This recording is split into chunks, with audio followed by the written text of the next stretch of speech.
Welcome everyone to Friday Story Time. My name is Justin Ramos and I am a gallery interpreter at the Natural History Museum of Los Angeles County. I hope everyone is having a good Friday so far. And to begin, I have two questions for you.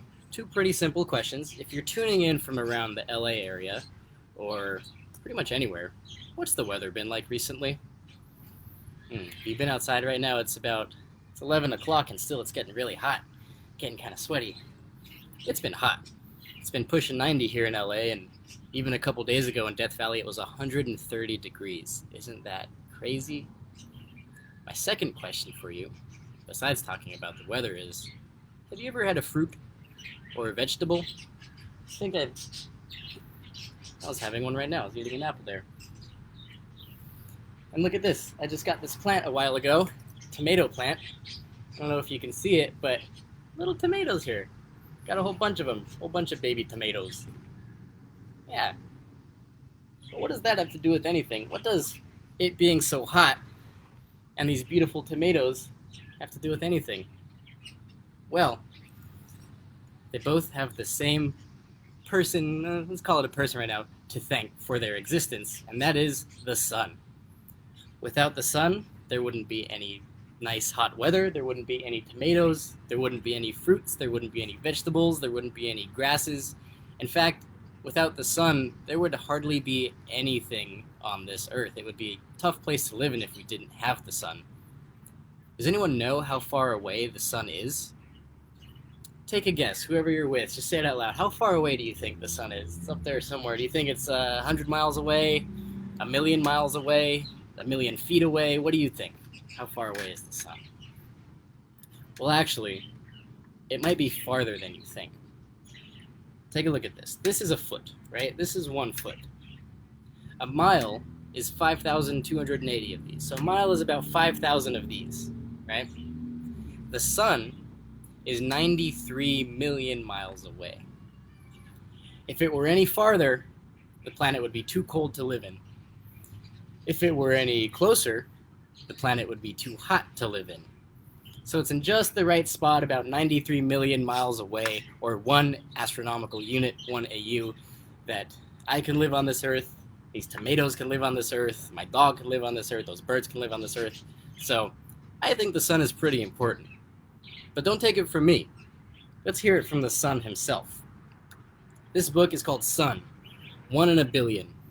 It was written by Stacy McAnulty and illustrated by Stevie Lewis, but it's told from the perspective of the sun. So it's like the sun is talking to us, writing his autobiography. So I think the sun's pretty important, but let's see what the sun has to say about it. Let's begin. Our universe, sun, 1 in a billion. Once upon a time, about 4.6 billion years ago, a magnificent and important star was born. And that magnificent and important star was me, your sun, with a capital S. There he is right there, isn't he a cutie? With a capital S, sun. Yes, I am a star. Star, a massive and luminous ball of gas, full of energy. What's the sun reading there? Can you all see that? That's a dictionary. And he's looking up the meaning of the word star. You know, a dictionary, you can look up what any word means. So a star is both a massive and luminous ball of gas full of energy, like the sun, and a star is also an outstandingly talented and popular performer. I fit both definitions.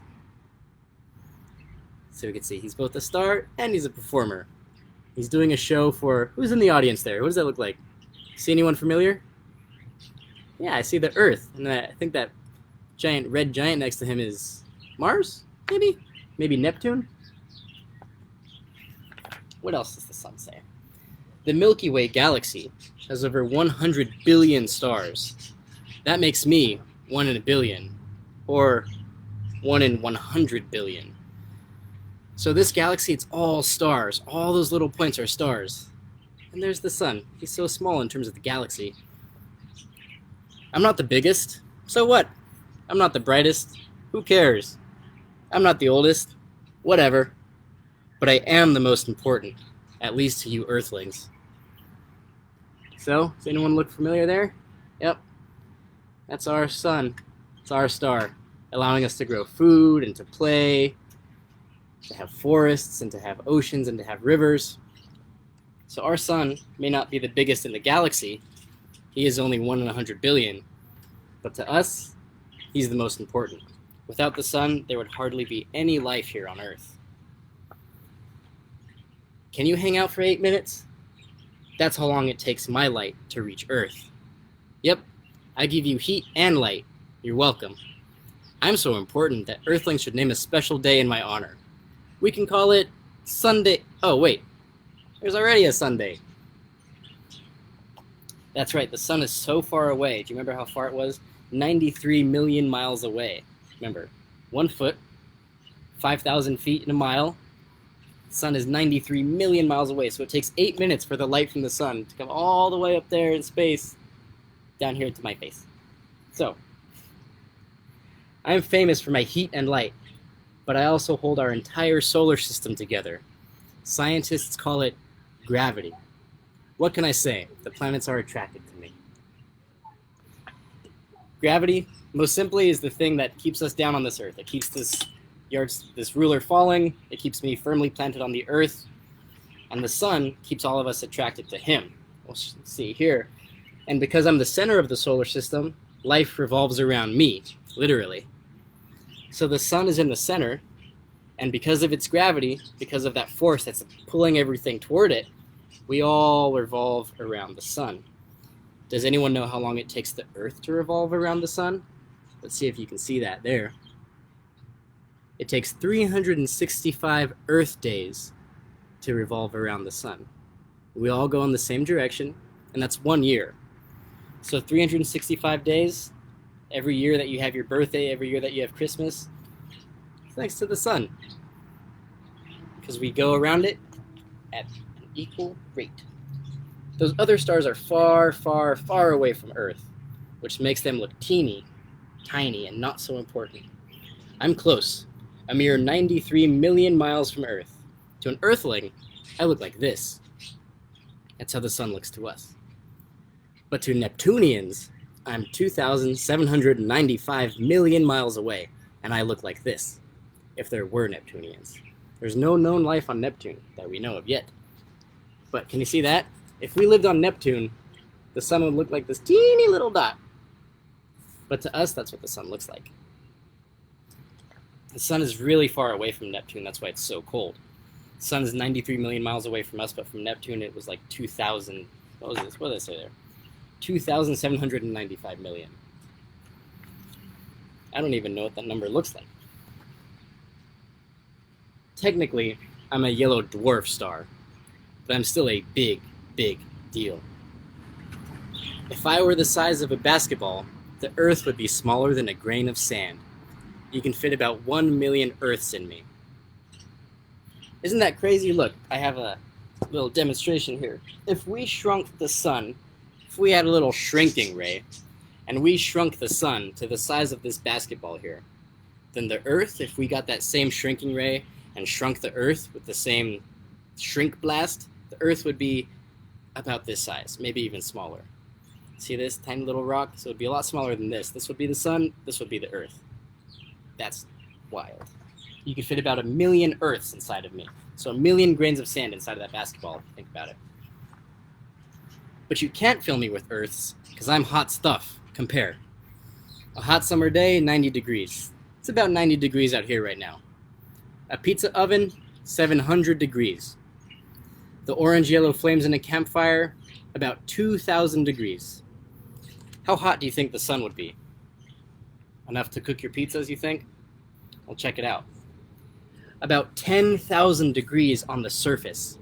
I can melt diamonds. At my center, 27 million degrees Fahrenheit. Now that's hot. And I know I complain when it gets to be over 100 degrees here on Earth, but imagine 10,000 degrees on the surface. There he is right there. He's so cute.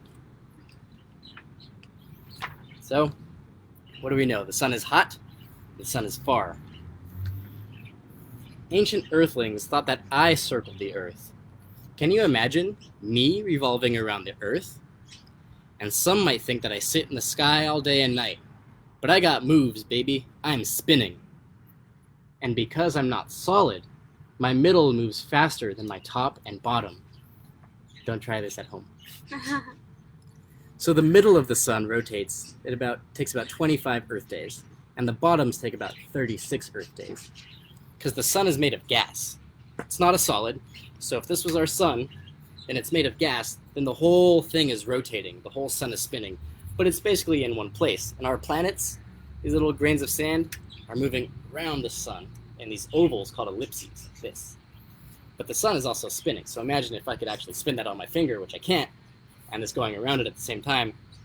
That's us. Next page. I'm not only important, I'm generous and good looking. Sit back and enjoy the show. Have any of you listening ever seen a really beautiful sunrise or a sunset? Or maybe you've seen the northern lights or the southern lights? I've never seen the northern or southern lights, but I've heard it's really, really beautiful and really, really magical. Sometimes I like to be mysterious and sneak away for a few minutes. Solar eclipse. But don't worry, I'm just behind the moon. While I'm astronomically bigger than the moon, 400 times wider, the moon is astronomically closer to Earth, almost 400 times closer. Okay.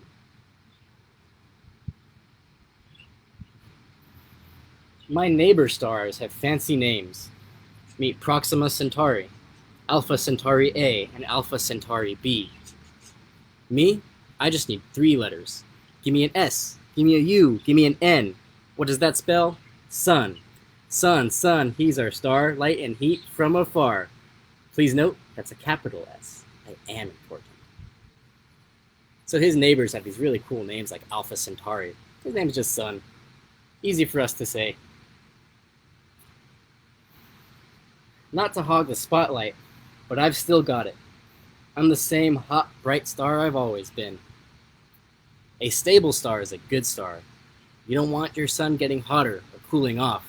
That would be really messy. If the sun got too hot, things on here on Earth would melt. If it got too cold, things would freeze. So grab your shades. I plan to be in the biz for another 6 billion years. You and me, we've got a bright future together. And that's the end of this book. I really like this book. You know, it's just crazy to think how something so far away, 93 million miles away, can have such a big impact to life here on Earth. And not even just us, and not even just my tomatoes or cows or dogs or cats, even butterflies. Butterflies are cold-blooded, and so they need the warmth and the heat and the light and the energy from the sun to warm their bodies up to have the necessary mechanics to fly. A cold butterfly will not fly. So it needs the energy from the sun, which is why sometimes you'll see them like sunbathing with their wings out to fly. So the sun really benefits every living thing on Earth, and if it weren't for the sun, there would hardly be any life. So I just think it's nice to think that even if we can't always see the sun, and today certainly we do see and feel the sun, but if we can't see the sun or if we can't feel the sun, it's always there. You know, we're always spinning around it, and it's doing its job every day of the year, every day of our lives, for us. So it's nice to think about, and if you ever, next time you ever have a tomato or an apple or an orange, or you see a really nice sunset, or you take a walk in the sun, or even if you just have a birthday on the same day every 365 days, we can thank our sun. It's working hard for us. If you do decide to go out and get some sun this weekend or today, just be sure to be safe, follow all COVID-19 guidelines, and also, in terms of the sun, you want to wear sunscreen and maybe some sort of hat, because I don't know if any of you have ever had a sunburn, but they sure are painful. So wear some sunscreen, wear a hat, be safe, wear a mask, wash your hands, all that good stuff. And we hope to see you at the museum again soon. Thank you for tuning in to Friday Storytime. My name is Justin, and I hope to see you again soon. Bye, everyone. Have a good weekend. Thanks for tuning in.